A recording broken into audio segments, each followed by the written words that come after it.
जातीय जनगणना का प्रस्ताव दोनों सदनों से पास किया गया, 18 में भी, 19 में भी, 20 में भी, 3 बार। और हमारे सुझाव पर ही पहली बार बिहार में सर्वदलीय प्रतिनिधि मंडल 23 अगस्त को प्रधानमंत्री जी से नई दिल्ली मिला। पहली बार कर्पूरी ठाकुर जी को भारत रत्न का से नवाजा जाए, इसकी मांग भी बिहार विधान मंडल की बैठक में प्रधानमंत्री आए थे तो उनके साथ हम ही ने पहली बार रखा था और उनको देना पड़ा। पहले प्रधानमंत्री जी बोलते थे सामाजिक विद्वेष फैलाना चाहते हैं ये लोग। अब प्रधानमंत्री जी बताएं कौन विद्वेष फैलाना चाहता है, कौन नहीं फैलाना चाहता है।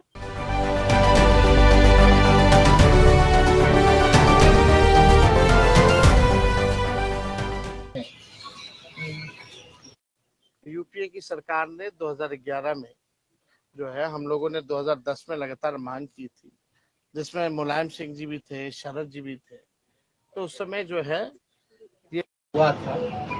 हालांकि जब बीजेपी की सरकार आई, अरुण जेटली जी फाइनेंस में प्रेस कॉन्फ्रेंस करके कैद जब रिलीज करने का मौका है तो डेटा करेक्ट भी भाजपा के लोग नहीं करते। आप लोगों को पता है कि कई बार बिहार विधानसभा से हमारे ही प्रस्ताव को पारित किया गया। जब हम लोग विपक्ष में थे, जातीय जनगणना का प्रस्ताव दोनों सदनों से पास किया गया, 18 में भी, 19 में भी, 20 में भी, 3 बार। और हमारे सुझाव पर ही पहली बार बिहार में सर्वदलीय प्रतिनिधि मंडल 23 अगस्त को प्रधानमंत्री जी से नई दिल्ली मिला। मुख्यमंत्री जी भी थे साथ में। मेरा ही 2 प्रस्ताव था कि सब लोग चलिए प्रधानमंत्री जी से मिले। जब इन लोगों ने केंद्र पार्लियामेंट में केंद्र मंत्री ने मना कर दिया था कि जातीय जनगणना नहीं कराएंगे, तब हम लोग प्रस्ताव रखे थे, तब हम लोग सब लोग को लेकर के गए थे दिल्ली।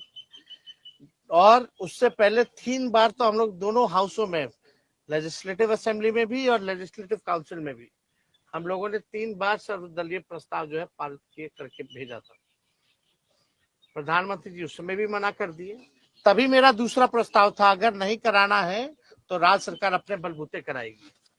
तो आप देखिएगा 10 मई 2020 को हमने एनडीए की बिहार में सरकार को 72 घंटे का अल्टीमेटम दिया था।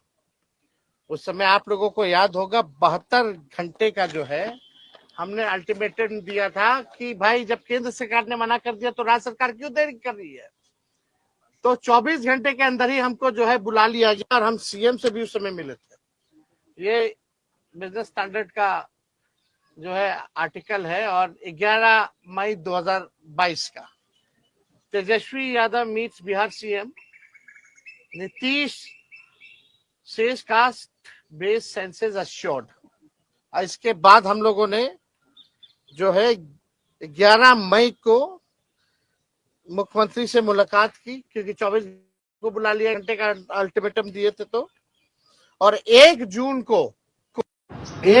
2022 को जो है सर्वदलीय बैठक बिहार में पहली बार हुई।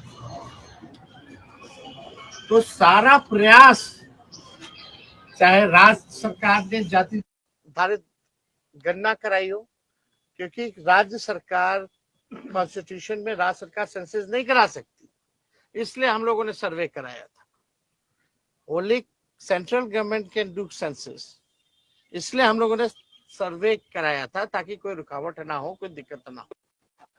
और सबको पता है 2 अक्टूबर जब हम लोग उप मुख्यमंत्री थे, महागठबंधन की सरकार 17 महीने की थी, तो 2 अक्टूबर 2023 यानी गांधी जयंती पर हम लोगों ने जातीय जनगणना का जो सर्वे का जो आंकड़े रिपोर्ट था प्रकाशित किया था।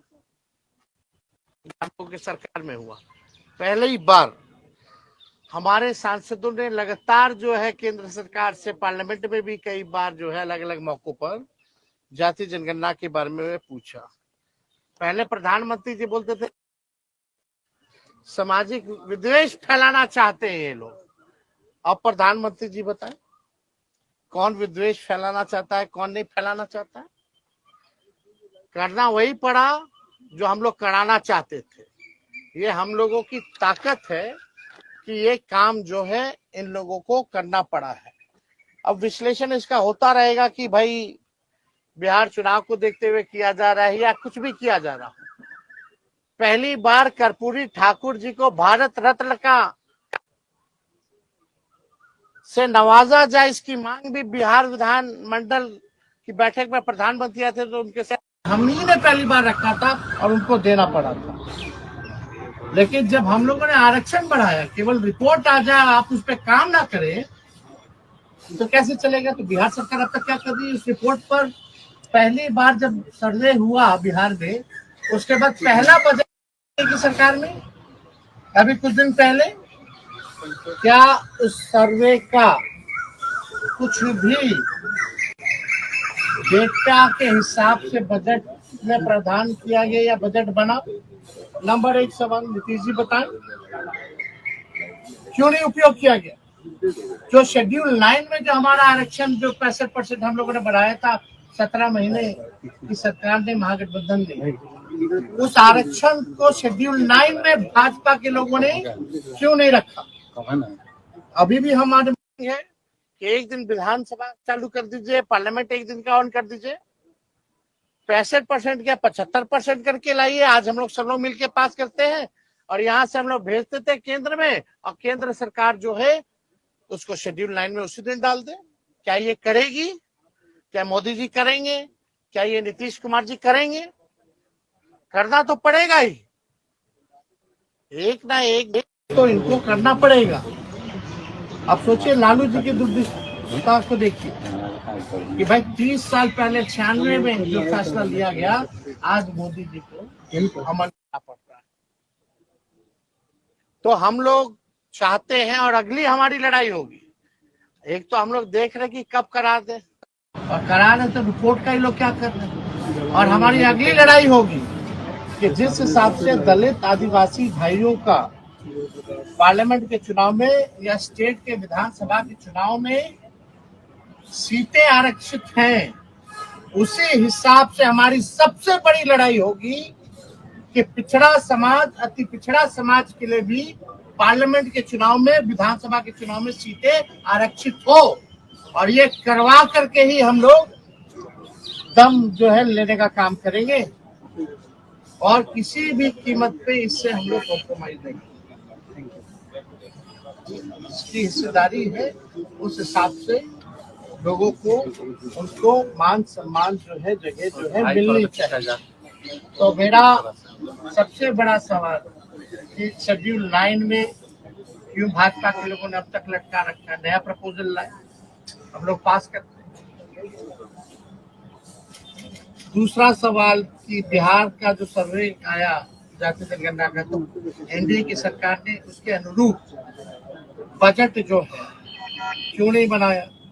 तीसरा हमारी लड़ाई होगी कि पिछड़ा अति पिछड़ों को भी पार्लियामेंट के चुनाव में और विधानसभा के चुनाव में भी सीटें आरक्षित। और कोई सवाल अगर आप लोगों का होगा आप लोग।